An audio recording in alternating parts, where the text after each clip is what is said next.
Masyarakat kita takut dalam mengkonsumsi madu karena alasannya asli atau palsu.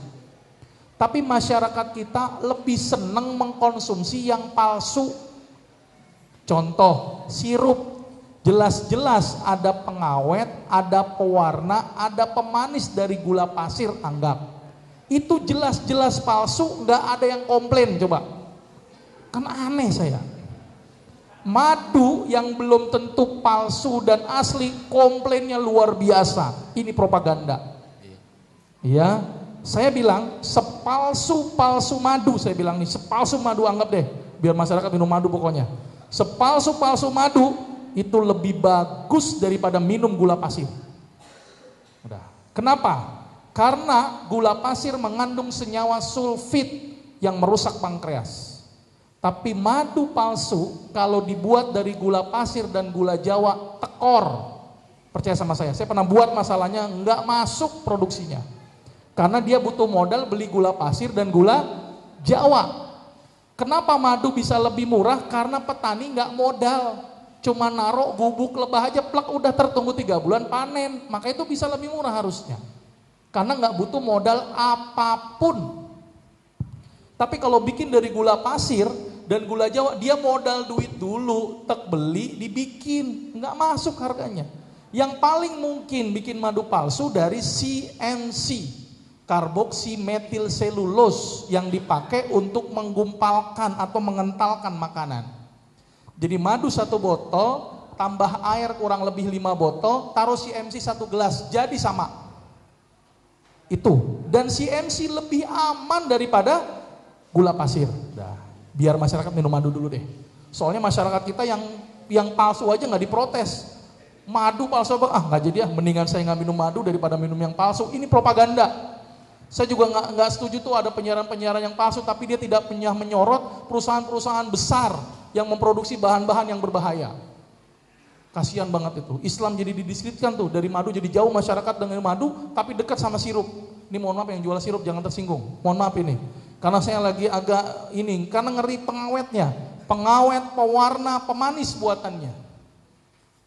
Dan saya yakin semua penjual madu pasti bilang madunya asli. Sudah nggak apa-apa, udah anggap aja asli, udah. Nggak usah mikir-mikir dulu. Ya. Tapi yang pasti kita punya standar untuk pengecekan. Bagaimanapun juga madu asli lebih bagus daripada madu yang tidak asli. Bagaimana cara pengecekannya? Ini dulu yang paling penting. Yang pertama, ya, pengecekan yang paling sederhana. Madu tidak menjadi patokan dikerubungin semut atau tidak dikerubungin semut, itu dulu. Karena itu tergantung dari sari bunga yang diambil oleh lebah.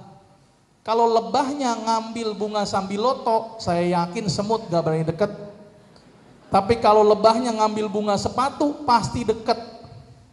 1. Yang kedua, madu baik apa tidak berpatokan kepada kalau madu bagus dibuka meletup. Bayangin ini asli ini. Ya, bayangkan di botol aja meletup, apalagi di perut meledak, saya bilang. Karena sudah terjadi proses fermentasi. Ya, ini yang paling penting nih. Terus madu itu dikasih korek nyala, enggak jadi patokan, tergantung kadar air. Kalau kadar airnya tinggi, korek nggak bisa nyala. Dan itu dipengaruhi oleh iklim. Ya. Terus kemudian gimana dok cara ngecek madu asli apa enggak? Yang pertama tolong cek lab. Harganya 3 juta untuk ngecek lab, ya kan? Mahal kan, ribet kan jadinya kan. Wah, mahal amat dok, masa beli madu cuman 100.000, cek labnya 3 juta, ribet. Tapi ada yang sederhana, beli pH indikator. Ya, pH indikator yang ada nilai 1 sampai 14 dicelup.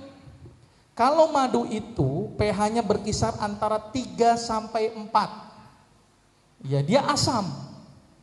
Ya, karena walaupun rasanya manis tapi dia asam, sama kayak jeruk lemon.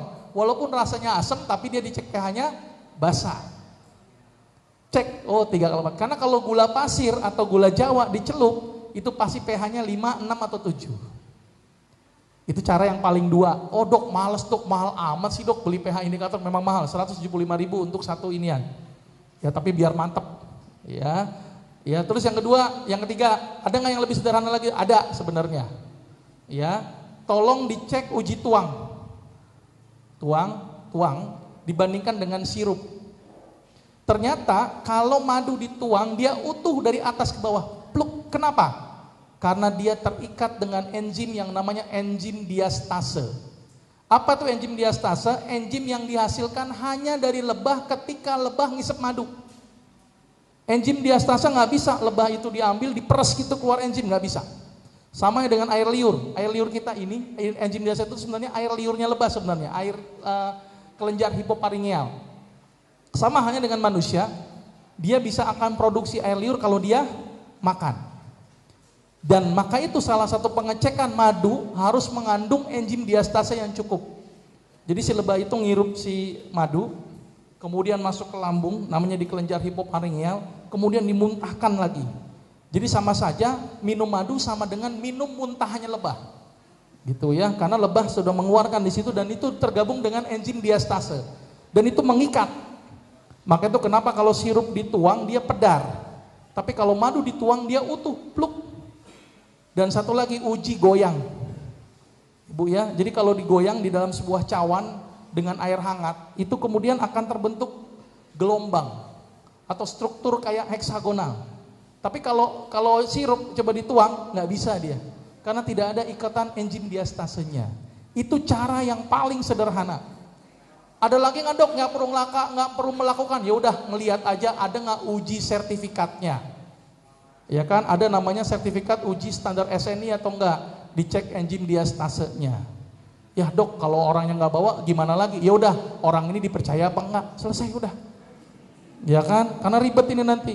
Insya Allah kalau dia jualnya orangnya bener, insya Allah jualnya juga bener. Saya kasihan tuh orang-orang penjual madu, jujur saya kasihan. Sampai dia jualan tuh pakai bawa sarang-sarangnya. Coba, aduh, saya bilang.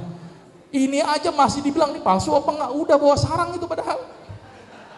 Repot nggak tuh kalau saya? Karena masyarakat begitu khawatirnya dengan madu palsu.